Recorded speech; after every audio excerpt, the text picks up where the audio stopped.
नमस्कार दोस्तों, आज हम बात कर रहे हैं एक महत्वपूर्ण जजमेंट की, जो कि सुप्रीम कोर्ट का है कि चिकित्सा लापरवाही के लिए डॉक्टर को का उत्तरदायी ठहराया जा सकता है। एक उच्च सीमा को पूरा किया जाना जरूरी है, ऐसा कहा है सुप्रीम कोर्ट ने। तो सुप्रीम कोर्ट ने क्या कहा इस मामले में, और इसका क्या केस टाइटल है, सारा कुछ मैं आपको डिटेल में बताऊंगी वीडियो के एंड में। तो फ्रेंड्स, बने रहिए इस वीडियो के साथ। हाल ही में सुप्रीम कोर्ट ने कहा कि चिकित्सीय लापरवाही के लिए किसी डॉक्टर को उत्तरदायी ठहराने के लिए एक उच्च सीमा को पूरा किया जाना चाहिए। न्यायमूर्ति हरिकेश रॉय और न्यायमूर्ति मनोज मिश्रा की पीठ राष्ट्रीय उपभोक्ता विवाद निवारण आयोग द्वारा पारित फैसले को चुनौती देने वाली एक अपील पर सुनवाई कर रही थी। इस मामले में गोदिया के पास एक गंभीर कार दुर्घटना के बाद श्रीमती सुनीता को गोदिया अस्पताल ले जाया गया, जिसके परिणाम स्वरूप उसे कई चोटें आई। एक आपातकालीन उपाय के रूप में डॉक्टर विमलेश अग्रवाल ने ट्रैकियोस्टोमी प्रक्रिया का संचालन किया, यानी सांस लेने में सहायता के लिए श्रीमती सुनीता को श्वास नली ट्रैकिया में एक ट्यूब डालने के लिए गर्दन के सामने के हिस्से में एक छेद किया। डॉक्टर निर्मल जायसवाल, जो कि देखरेख में मरीज को गोदिया अस्पताल से सयोरटेक अस्पताल नागपुर के आईसीयू में स्थानांतरित कर दिया गया। श्रीमती सुनीता को उसकी ट्रैकियोस्टोमी ट्यूब के माध्यम से वेंटिलेटर पर रखा गया, उसे हटा दिया गया था। मरीज ने आरोप लगाया कि doctor Nirmal Jaiswal, doctor Madhusudan Sende, doctor M BVG ने श्रीमती सुनीता के वायु मार्ग की जांच करने और उसके स्वर यंत्र और श्वास नली के मूल्यांकन के लिए ब्रोंकोस्कोपी की। भले ही ब्रोंकोस्कोपी ने एक सामान्य वायु मार्ग दिखाया, जो मौजूदा टीटी के माध्यम से सामान्य रूप से सांस लेने की उसकी क्षमता का संकेत देता है, डॉक्टर निर्मल जायसवाल और डॉक्टर मधुसूदन सेंडे ने टीटी को हटा दिया और बलपूर्वक नासोट्रेचियन इंटूवेशन यानी डालने का कार्य किया।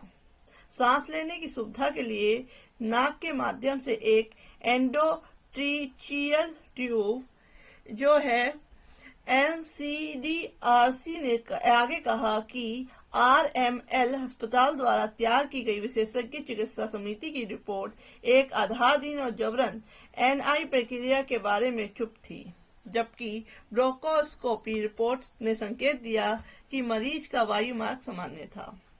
एनसीडीआरसी ने कहा कि दृष्टि हानि के संबंध में लापरवाही का आरोप और धुंधली दृष्टि के बारे में श्रीमती सुनीता की शिकायतों को अस्पताल द्वारा नजरअंदाज करना साबित नहीं हुआ है।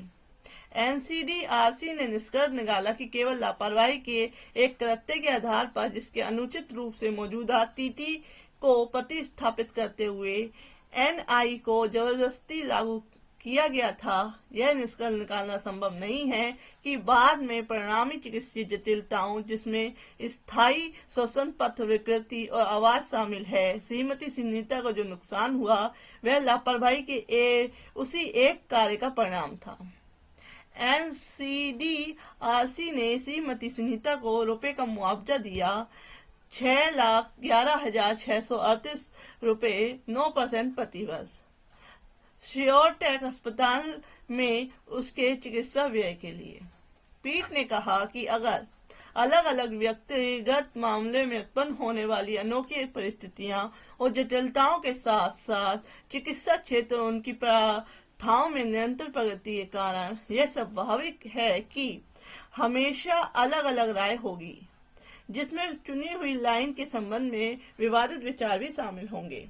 उपचार या की जाने वाली कार्रवाई का तरीका ऐसी परिस्थिति में सिर्फ इसलिए कि एक डॉक्टर उपचार की एक विशेष पद्धति का चयन करता है लेकिन वांछित परिणाम प्राप्त नहीं करता है, उन्हें लापरवाही के लिए उत्तरदायी नहीं ठहराया जा सकता है, बशर्ते की गई कार्रवाई का उक्त तरीका सही और प्रासंगिक जो है पद्धति के रूप में मान्यता प्राप्त हो। सुप्रीम कोर्ट ने कहा कि किसी चिकित्सक को लापरवाही के लिए उत्तरदायी ठहराने के लिए एक उच्च सीमा को पूरा करना होगा। यह सुनिश्चित करना है कि जो ये डॉक्टर उच्च जोखिम चिकित्सा प्रणाली चिकित्सा स्थितियों में संभावित उत्पीड़न और उत्पीड़न के बारे में चिंतित होने के बजाय अपने मूल्यांकन के अनुसार उपचार का सर्वोत्तम तरीका तय करने पर ध्यान केंद्रित करें। इसलिए इन चिकित्सकों की सुरक्षा के लिए और यह सुनिश्चित करने के लिए कि वे अपने चिकित्सा कर्तव्य का स्वतंत्र रूप से निर्वहन करने में सक्षम हैं, शिकायतकर्ता को बोझ का एक उच्च परिणाम पूरा करना होगा। पीठ ने कहा कि श्रीमती सुनीता डॉक्टर की चिकित्सीय लापरवाही को साबित करने में विफल रही। यह साबित करने के लिए कोई सबूत नहीं है कि एनआई प्रक्रिया एक खराब चिकित्सा पद्धति है या गलत चिकित्सा सलाह पर आधारित है। सियोरटेक अस्पताल से पहले जिन अस्पतालों में श्रीमती सुनीता का इलाज किया गया था, उनमें से किसी ने भी यह राय नहीं दी कि एनआई प्रक्रिया चिकित्सीय रूप से स्वीकार्य नहीं थी। इसके अतिरिक्त बाद में उसका इलाज करने वाले किसी भी डॉक्टर ने यह राय नहीं दी थी कि एनआई उपचार चिकित्सीय रूप से स्वीकार्य अभ्यास नहीं था या उक्त प्रक्रिया लापरवाही से की गई थी। सुप्रीम कोर्ट ने कहा कि ऐसे आघात के मामले में संक्रमण और सबग्लोटिक स्टेनोसिस जैसी गंभीर चिकित्सा जटिलताएं भी असामान्य नहीं हैं। रिकॉर्ड पर रखे गए मेडिकल अध्ययनों से पता चला है कि लंबे समय तक टीटी इंटूबेशन या एनआई प्रक्रिया के बाद श्वास नली में चोट लगने के साथ साथ स्वर तंत्र को नुकसान होना आम है। यदि ट्यूबों के लिए उचित आकार चुनते समय उचित सावधानी नहीं बरती गई तो संक्रमण या सबग्लोटिक स्टेनोसिस जटिलताएं भी हो सकती हैं। यदि ऐसी टीटी और एनआई प्रक्रिया बार बार की जाती है या आपातकालीन स्थितियों में की जाती हैं, तो जोखिम भी अधिक होता है। पीठ ने कहा कि सड़क दुर्घटना में गंभीर चोटों का सामना करने वाले मरीज के संबंध में सबग्लोटिक स्टेनोसिस और उनके बाद श्वास नली में आघात कोई असामान्य घटना नहीं है। इसके अलावा अगर आपातकालीन स्थिति में या कई बार ट्यूबेशन किया जाता है तो चोट लगने का जोखिम अधिक होता है। यह लंबे समय तक इंट्यूबेशन के अधीन रहने का परिणाम भी हो सकता है। सुप्रीम कोर्ट ने पाया कि इस मामले में उपलब्ध एकमात्र मेडिकल रिपोर्ट यानी आरएमएल हॉस्पिटल कमेटी की रिपोर्ट में सियोरटेक hospital, doctor BVG, doctor Jaiswal और डॉक्टर सेंड्रे के खिलाफ लगाए गए किसी भी आरोप के संबंध में कोई लापरवाही नहीं की गई है। यदि एनआई प्रक्रिया लापरवाही से की गई थी या एक खराब चिकित्सा निर्णय था, तो संभावना है कि आरएमएल अस्पताल समिति की रिपोर्ट में उसका उल्लेख किया गया होगा। हालांकि ऐसा कोई अवलोकन नहीं किया गया है। इसके अलावा मरीज का इलाज करने वाले किसी भी डॉक्टर ने इलाज के चुने गए तरीके के संबंध में प्रतिकूल टिप्पणी नहीं की है। इसलिए सियोरटेक अस्पताल में की गई एनआई प्रक्रिया और उसके बाद उत्पन्न होने वाली चिकित्सीय जटिलताओं के बीच कारण संबंध स्थापित करने के कोई तथ्य नहीं है। पीठ ने कहा कि यह मानवीय गलती का एक उत्कृष्ट मामला है जहां डॉक्टर ने अपनी विशेषज्ञता और उभरती स्थितियों के अनुसार रोगी के लिए सर्वश्रेष्ठ करने की कोशिश की। हालांकि वांछित परिणाम प्राप्त नहीं हो सके, इस मामले में इलाज के तरीकों को देखते हुए यह निश्चित तौर पर नहीं कहा जा सकता है कि यह चिकित्सीय लापरवाही का मामला है।